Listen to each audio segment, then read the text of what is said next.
É nosso entrevistado ao vivo de hoje no estúdio, o delegado da Polícia Federal de Bauru, Carlos Alberto Fazio. O professor Duda Trevisani conversa agora com o nosso convidado. Doutor Fazio, boa tarde. Boa tarde, professor. Boa tarde, amigo da TV Prevê, acompanhando mais uma vez o Enfoque. Obrigado por permitir que eu entre na sua residência e possa levar para você e para a sua família um pouco das informações da atividade da Polícia Federal em Bauru.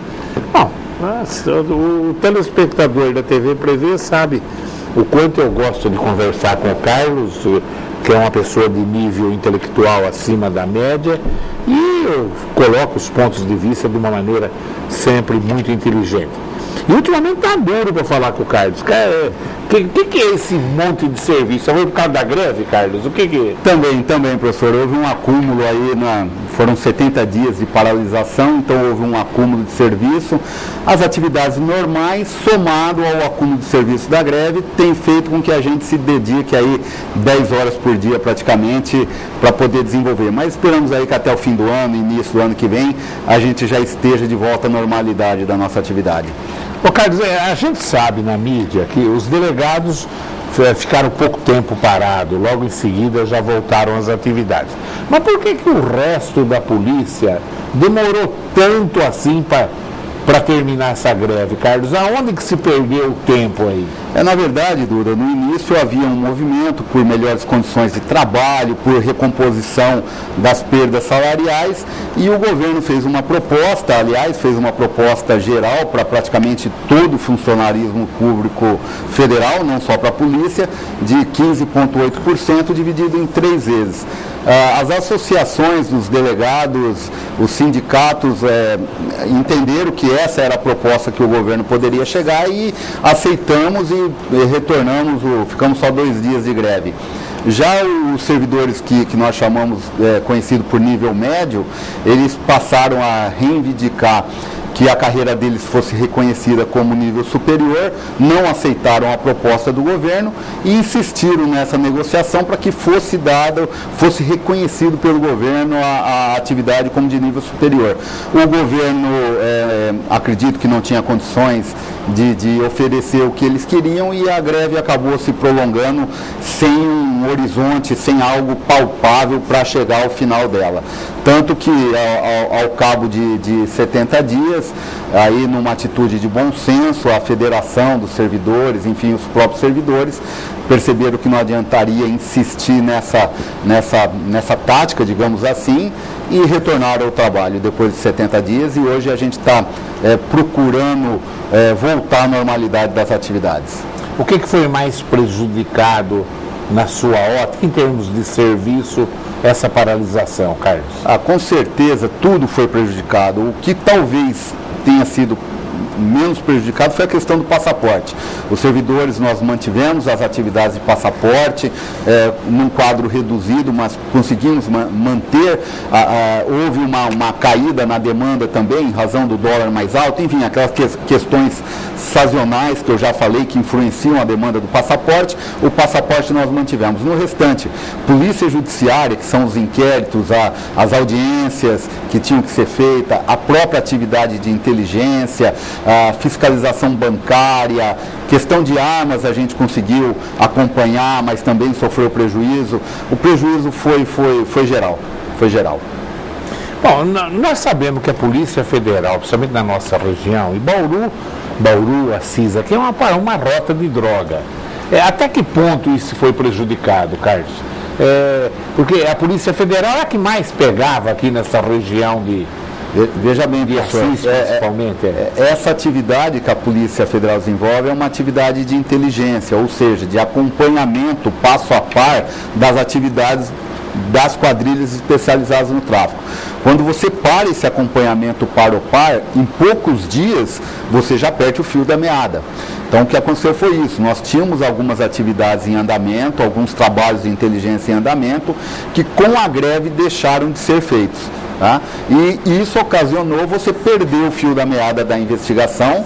Agora é necessário que você inicie com novas informações, você inicie toda uma investigação para identificar novamente qual é o modus operandi que o grupo está exercendo, momento, né? Se continua fazendo o que vinha fazendo ou não, ou se houve alguma variação, para você retomar toda a atividade de inteligência. Então foi um prejuízo muito grande para a atividade de inteligência e isso reflete diretamente na quantidade de apreensões, que, como o professor mesmo colocou, nos últimos meses foi praticamente zero. Não é uma pena. Quais são as principais drogas que passam pela nossa região, Carlos? Principalmente maconha e cocaína. Tá? E mais o foco da Polícia Federal acaba sendo a cocaína e a maconha. O crack acaba sendo uma droga que pulveriza de forma muito mais rápida, então as apreensões normalmente já são nos pontos de consumo, mas a cocaína e a maconha não. Essas são transportadas em grandes volumes e normalmente quando há um serviço bem feito, as apreensões são em quantidades bastante grandes. Então acaba, de qualquer forma, sendo o grande carro-chefe nas apreensões da Polícia Federal, principalmente a maconha e, em segundo local, a cocaína. Você foi delegado no Nordeste também, você trabalhou no Nordeste, trabalhou em Brasília. Essa história de que a droga consumida no Nordeste vem do sertão de Pernambuco ali, é real aquilo ali mesmo? Eu não sei hoje fora do Brasil. Não, vem de fora também. A gente sabe que mesmo na região Nordeste, região Norte, tem a droga produzida aqui no Paraguai, que é um grande produtor hoje de maconha. A Bolívia, o Peru tem produção de maconha também, mas aí a maior produção lá é do cloridrato de cocaína, assim como a Colômbia. Mas há consumo sim. Dentro do território federal, a Polícia Federal atuou de forma muito significativa. Eu me recordo que atuávamos a cada 2 meses com queimando exatamente, com operações. Então isso você vai descapitalizando o produtor e você consegue, com o passar do tempo, diminuir significativamente a quantidade. Tanto que o Paraguai não era um fornecedor normal de maconha e hoje é o maior fornecedor da América do Sul, porque os traficantes migraram para aquela região. A Polícia Federal, em conjunto com a Polícia Paraguaia, faz operações de erradicação dentro do território paraguaio, a chamada Operação Aliança, mas ela não é tão periódica como é em território nacional, o que acaba não descapitalizando os produtores naquela região. Hoje nós temos que o grande consumo de maconha no Brasil, de forma geral, de norte a sul, é maconha produzida no Paraguai. E é verdade isso aí, de que os traficantes do Paraguai é tudo brasileiro? A grande maioria é brasileira. É lógico, você tem também traficantes paraguaios, mas são os eles falam lá brasiguaios, né? Que eles comentam lá. Sim, a grande maioria. Houve uma migração, migraram. A verdade é essa. Quando você reprime uma determinada atividade num determinado local, eles migram. Eu não quero falar besteira, mas nós temos um aumento de violência no estado de São Paulo e nós temos que analisar outros estados como estão atuando para saber se não houve migração também da violência de outros estados para o estado de São Paulo. Eu acho que a Polícia Federal, a Polícia Civil, a Polícia Militar tem que ficar atenta a isso, porque o tráfico, a criminalidade, ela não acaba, ela migra. Ela pode migrar de uma pessoa para outra quando é preso ou morto um líder, ou migrar de região, como aconteceu com a produção de maconha. Então, eu acho que a gente tem que estar muito atento a isso e o combate à criminalidade tem que ser de forma uniforme em todas as localidades para que isso não aconteça, essa migração de localidade. A entrada de armas pelo Paraguai ainda é grande ainda, Carlos? Assim, Duda, a gente não pode tapar o sol com a peneira, a fronteira brasileira é uma fronteira imensa, grande, né? É impossível, qualquer um que falar que vai controlar a fronteira brasileira, vai fechar a fronteira, não tem como, além da fronteira terrestre, nós temos uma fronteira marítima, é impossível, os Estados Unidos, que é a maior potência do mundo, não consegue resolver esse problema. E detalhe, só tem fronteira com o México e com o Canadá, quer dizer, nós temos fronteira com 8, 9 países, se não me engano, me foge agora a memória. É impossível o controle. Então, repito mais uma vez, tem que ser feito trabalho de inteligência, os grandes grupos têm que ser investigados, o que não impede que, eventualmente, alguém que não faça parte de um grande grupo de tráfico de armas entre no território nacional com uma ou outra arma. Então, vem sim, a grande maioria das armas ainda vem do Paraguai, infelizmente. Naquela região da Amazônia ali, os caras têm até submarino para... Chegou a ver os aviões pessoalmente?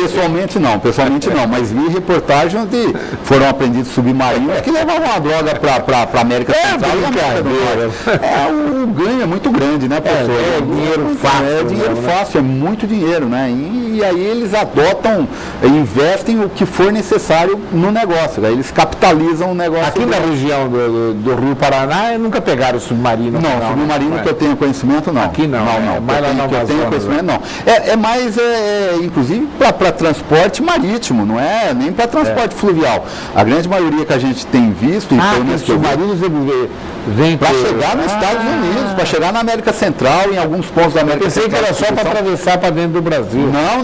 Isso aí a gente tem notícia de submarino saindo da América Central e da Colômbia em destino aos Estados Unidos, a fronteira dos Estados Unidos. É para entrar com droga, na maioria das vezes, nos Estados Unidos. Em território nacional eu não tenho notícia da apreensão desse tipo de submarino. Posso tentar verificar, mas não tenho notícia da apreensão. Parece que tem uma coisa. Eu vou dar uma olhada, professor. Vou dar uma olhada com calma. A Bolívia, a regra geral, é a cocaína, né? Regra geral e também entra muita cocaína da Bolívia, vai para o Paraguai e depois entra no Brasil. Também.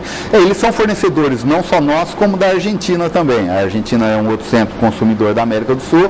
Então, o principal fornecedor de cloridade de cocaína, tanto para a Argentina, Paraguai e para o Brasil, acaba sendo o Peru. O Peru e a Bolívia, principalmente a Bolívia nesse caso. E o contrabando, Carlos, como é que anda, principalmente do Paraguai? O contrabando é algo que também não vai ter, quer dizer, a partir do momento que o brasileiro conseguir, a indústria brasileira conseguir produzir mercadorias mais baratas, talvez pode ser que a gente acabe. Reduzir os impostos. Aí é um conjunto de fatores, né, professor? Aí é um conjunto de fatores que tem que a própria legislação trabalhista também acaba contribuindo, encarecendo o produto, a infraestrutura básica brasileira encarece o produto, enfim, e aí o industrial, o comerciante, a indústria brasileira não tem condições de competir com a indústria, principalmente chinesa, que acaba chegando no nosso país através do Paraguai.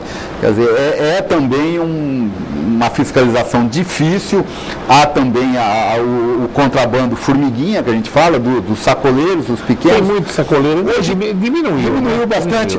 A Receita Federal hoje ela faz um cadastramento, ela aumentou o valor da cota que essas pessoas que trabalham nisso podem trazer, não digo que regularizou, mas pelo menos está controlando essa atividade, e esses hoje já não são a preocupação. A grande preocupação hoje são os cartéis de contrabando também, principalmente de cigarro e de eletroeletrônicos. Cigarro nacional mesmo, às vezes, né? Em alguns casos nem sai, viu, professor? Né? Nem sai. Em alguns casos nem sai, só a documentação que é feita para fora, a mercadoria nem sai, volta, mas sem nunca ter saído. São produtos destinados à exportação, que de fato não são exportados e permanecem no território nacional, sonegando impostos. O que acontece com a soja paraguaia? Os caras nem têm soja lá, são os maiores exportadores de café e de soja. Lembra a época do café? A famosa Operação Café, na década de 70, início da década de 80? O Paraguai era o maior exportador de café do mundo. Impressionante. Os caras... A soja saía aqui da região do centro-oeste do Brasil, né?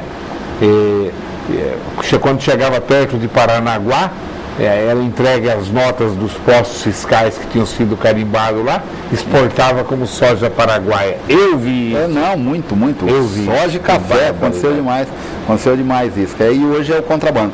O senhor sabe que, revendo a história, na época da Guerra do Paraguai, o Paraguai era uma das maiores potências da América do Sul. Era. O Paraguai era, e aí foi Brasil, Uruguai e Argentina, né? Foi. O Paraguai... Foi genocídio lá. O Paraguai mataram criança, mataram tudo. O Paraguai era uma grande potência. O primeiro endividamento do Brasil foi essa guerra.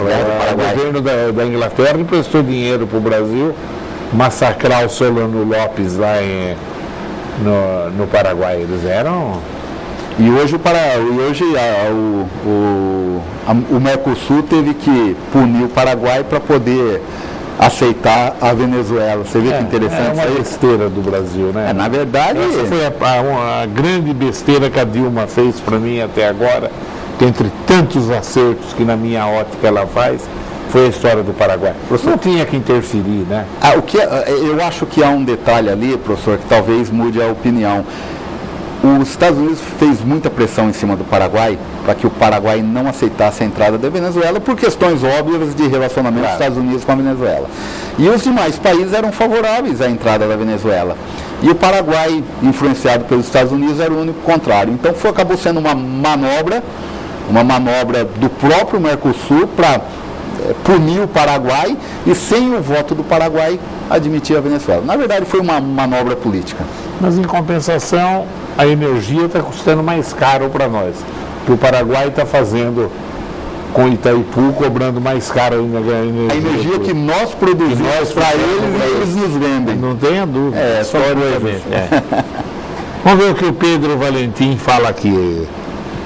Doutor Fácio, a manchete do jornal da Folha de São Paulo de hoje afirma que o Brasil tem um policial morto a cada 32 horas. O Brasil não, São Paulo, né, Pedro? E que ao menos 230 policiais federais, civis e militares foram assassinados este ano. Eu não li a Folha de hoje. Está havendo um ataque do crime organizado contra as forças de segurança do Estado aqui no Brasil? O tráfico do Rio de Janeiro está migrando para São Paulo devido à pacificação dos morros? Não sou eu que afirmo, é só acompanhar as reportagens aí e ver que realmente está havendo... Tem policial militar federal morto também?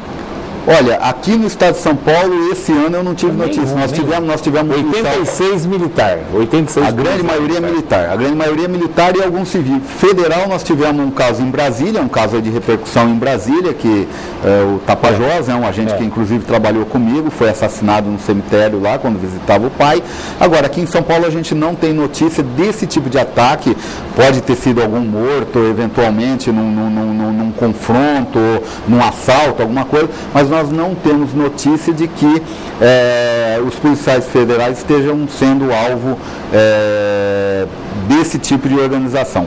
Agora, é só acompanhar a imprensa que a gente vê que alguma coisa está acontecendo, alguma coisa de fato está acontecendo. E o que me entristece é o secretário da Segurança Pública de São Paulo, vem todo dia na televisão e fala que não.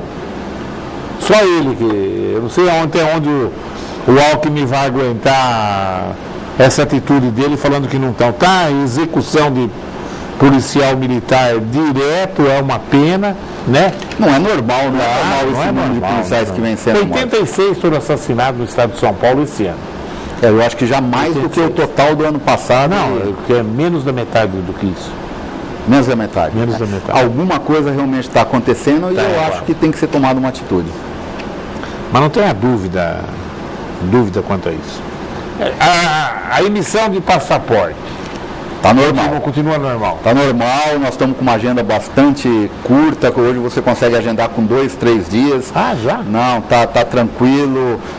Caiu muita demanda. Eu acho que a alta do dólar e a época do ano agora também, essa época de outubro. Está na hora do brasileiro parar de gastar dinheiro lá fora. Gasta aqui dentro. É que aqui é mais caro, né, professor? É que a gente estava falando agora. A graça é essa. Né? Acaba sendo mais caro. Mas nós temos que ser turista igual americano. Igual europeu também. Eles viajam para outros países, eles compram só produtos típicos daquele país. O brasileiro vai e gasta uma grana desgraçada. É verdade, mas eu acho que... Mas é isso que você falou, é imposto. E não é, professor, aqui além da mercadoria ser muito cara, principalmente as mercadorias de marcas consagradas, digamos assim, há um novo consumidor, né? O brasileiro, o consumidor europeu, americano, já é um consumidor mais consciente, ele já está no mercado de consumo há muitos e muitos anos. A grande maioria dos brasileiros hoje está chegando ao mercado de consumo agora. São pessoas que até bem pouco tempo consumiram o básico para sobreviver. Então, quando se vê em condições de gastar um pouco mais do que gastava antes, com certeza acaba procurando produtos de grife, acaba procurando alguns supérfluos e não dá nem para recriminar. Alguém que ficou fora do mercado de consumo tanto tempo, eu acho que quem nunca comeu se lambuza, né, professor? Mas eu acho que com o tempo o consumidor brasileiro vai assumir essa postura e vai aprender a consumir conscientemente. Eu vi uma estatística essa semana. O Brasil está tendo a maior inadimplência de consumidor da história do Brasil. Olha isso aí, ó. Não para de gastar dinheiro à toa, que é a maior inadimplência da história do Brasil. Esse é um dado preocupante, é um dado muito preocupante, porque além de você não ter poupança, você ter muita dívida, realmente isso é muito preocupante para o comércio, para a indústria e para a economia de forma geral.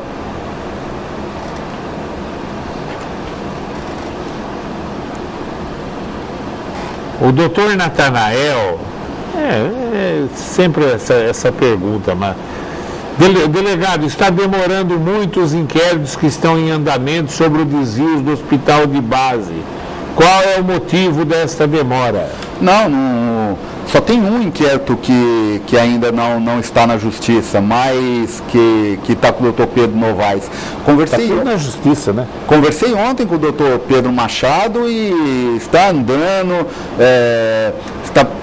a investigação já está no ponto de recuperar valores que foram subtraídos, já há levantamento de patrimônio dos envolvidos, a investigação está andando bem sim. Ela é demorada porque naturalmente as investigações e os processos no país são demorados, faz parte do sistema jurídico nacional, há prazos a serem cumpridos, a ampla defesa é respeitada, mas o Ministério Público, principalmente o Ministério Público Federal e a Polícia Federal não estão descuidando não. Como disse, ontem mesmo conversei com o doutor Pedro Machado sobre esse caso, trocamos mais uma ideia sobre isso e estamos atentos.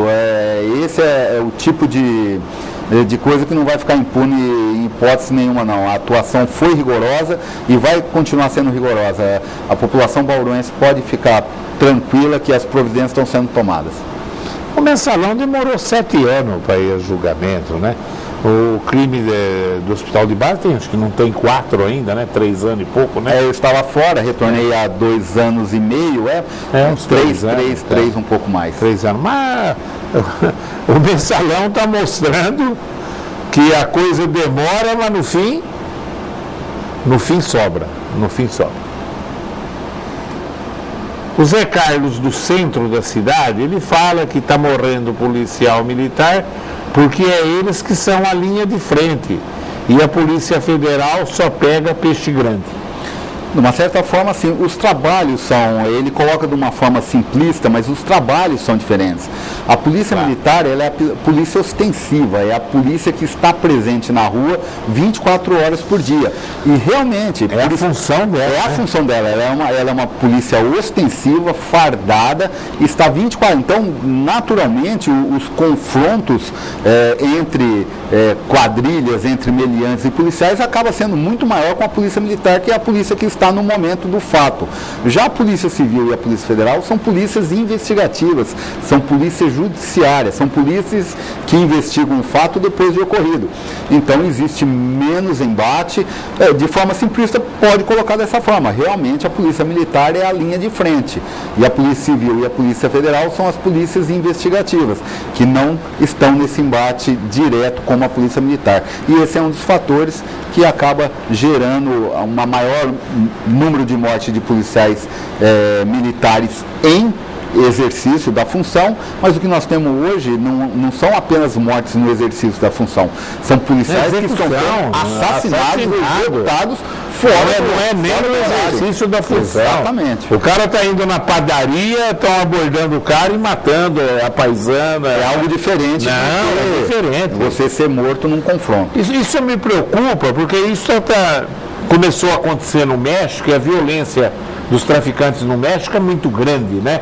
Quer dizer, matam mesmo. Meu medo é que a coisa vira mais ou menos desse tipo, né, Carlos? Professor, a gente não pode descuidar, a gente tem que aprender com os erros alheios, entende? Eu acho que faz parte do aprendizado você ver o que acontece em outros lugares.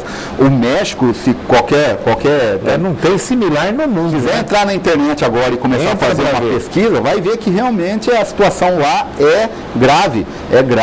Há o tráfico se embrenhou, ele se infiltrou em praticamente todas as instituições. Aquela colocação de ou se corrompe ou morre, ela é uma coisa bastante séria e é real no México. E a gente tem notícia de fonte segura de que isso vem ocorrendo lá. Nós precisamos cuidar para que essa situação não ocorra no país, porque aí você perde toda a condição de viver num país. De convivência social. Total. Mas eu chamo a atenção o seguinte, o traficante no México acho que é bem mais rico do que o nosso aqui, porque eles passam coisa direta para os Estados Unidos, né?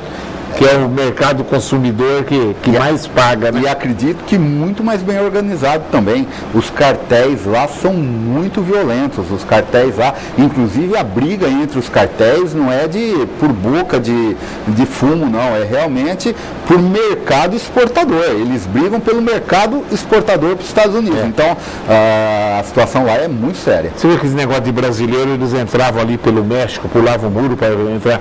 Aí que estava atrapalhando os traficantes lá. Pegaram, mataram tudo. Um montão de brasileiro morreu ali.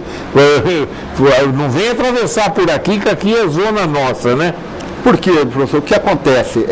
E isso acontece em todo lugar, não é só lá, não. A partir do momento que a polícia intensifica a atividade numa determinada área, você atira no que viu e acerta no que não viu. Então, se eles estavam traficando na fronteira e o rigor na imigração é muito, acaba atrapalhando o serviço do tráfico. E isso aqui também acontece na fronteira do Paraguai, acontece em todo lugar. Então, alguns grupos contrabandistas e traficantes, eles fazem questão de manter a ordem em determinados locais, é a famosa água de poço, né? Água de brejo, água parada, né? Quer dizer, está tudo tranquilo, só que por baixo, então eles fazem questão de manter a tranquilidade para que não haja uma ação mais rigorosa dos órgãos de segurança e para que eles possam desenvolver a atividade criminosa deles. Foi o que aconteceu lá no México. O Pedro Valentim, ele fala, professor Duda, o Serasa divulgou na semana passada que 15 milhões de pessoas no Brasil inteiro negociaram suas dívidas e limparam o nome em matéria publicada no Estadão, na Folha e no Jornal Nacional. Tudo bem, aí você vê. E nós temos ainda uma inadimplência histórica medida no mês de setembro, a maior da história do Brasil. Esse 15 milhões já negociaram e limparam os seus nomes. Tomara que tenha bastante pai de aluno entre esses 15 milhões aí, viu, Pedro? Porque o mar não tá para peixe, não. Está bem integrada esse serviço de inteligência, Carlos, entre a Polícia Militar, a Polícia Civil e a Polícia Federal? Ou podia estar melhor isso aí? Aí você colocou, podia estar melhor. Tá. Está integrada, existe uma integração. Essa integração, em boa parte, professor, decorre do relacionamento pessoal entre as partes envolvidas e não em razão institucional. Tá? Tem sido feito um esforço muito grande pelos órgãos de segurança. Eu diria que entre a Polícia Militar e a Civil, por serem órgãos da mesma esfera de governo, talvez haja uma integração maior. E eu não conheço, então não posso dizer. Mas entre a Polícia Federal e esses dois órgãos, eu conheço e posso dizer. A integração, ela ocorre muito em razão dos relacionamentos pessoais que foram, da confiança que foi adquirida entre os agentes de inteligência das três instituições. Então, flui muito bem. Institucionalmente, na forma de força-tarefa ou de grupos interestaduais, grupos de vários órgãos, eu diria que, pelo menos no meu conhecimento, não há nada de muito robusto.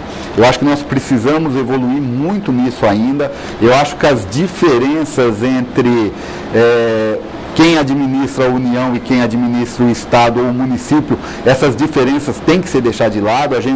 Eu acompanhei hoje na imprensa aí não diria que é um bate-boca, mas aí troca de informação entre o secretário de Segurança Pública e o ministro da Justiça, algum ruído nessa comunicação, onde parece que um quer falar, não, aqui nesse estado o nosso partido faz tudo. Ah, não, aqui é a União. Não é por aí. Não é por aí. Nesse momento, eu acho que para essa questão de segurança, de educação, de saúde, aliás, para a grande maioria das questões que afetam o cidadão não quer saber se é PT, PSDB, PMDB, PDT. O cidadão quer a polícia na porta da casa dele, quer segurança para poder ir e vir, quer todos os órgãos trabalhando, quer ter saúde, quer ter hospital. E eu acho que nessa hora tem que parar de falar demais e agir de forma pontual e realmente institucionalizar a segurança pública no Brasil. Vamos fazer órgãos mistos. Por que não podemos estar trabalhando no mesmo lugar, a polícia militar? Claro. Por que não podemos?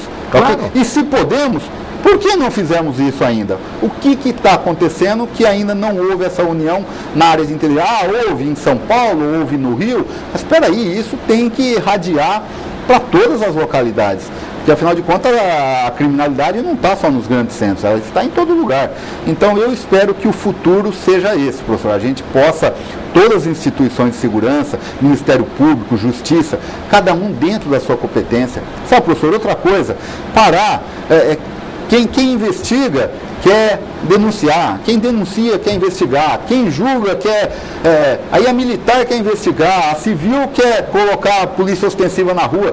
Peraí, vamos estabelecer realmente quais são as competências e as funções de cada órgão e vamos cada um fazer o que deve fazer da melhor forma possível, de forma integrada e de forma coordenada.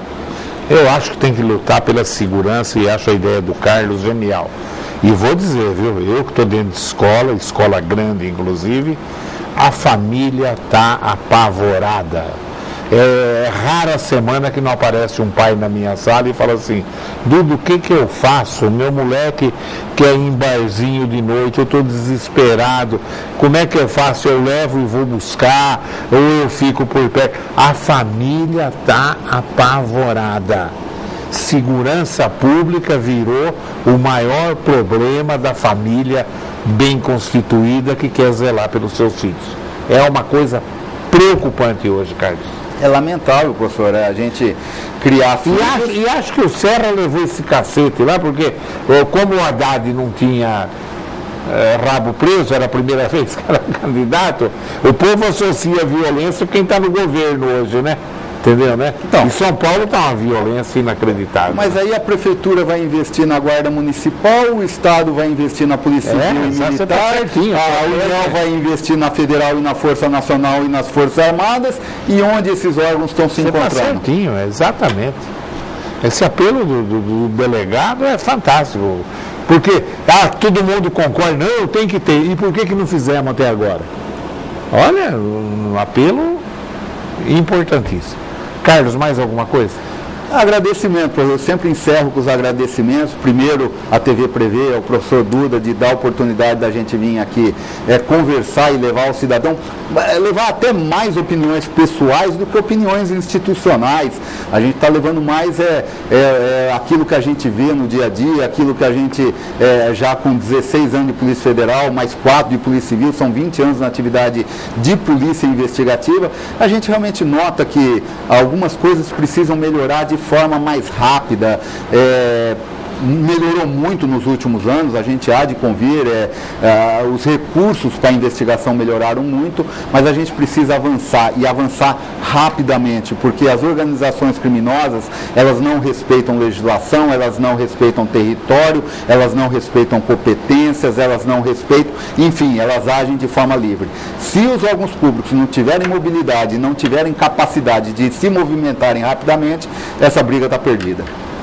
Carlos, professor, obrigado pela presença, viu?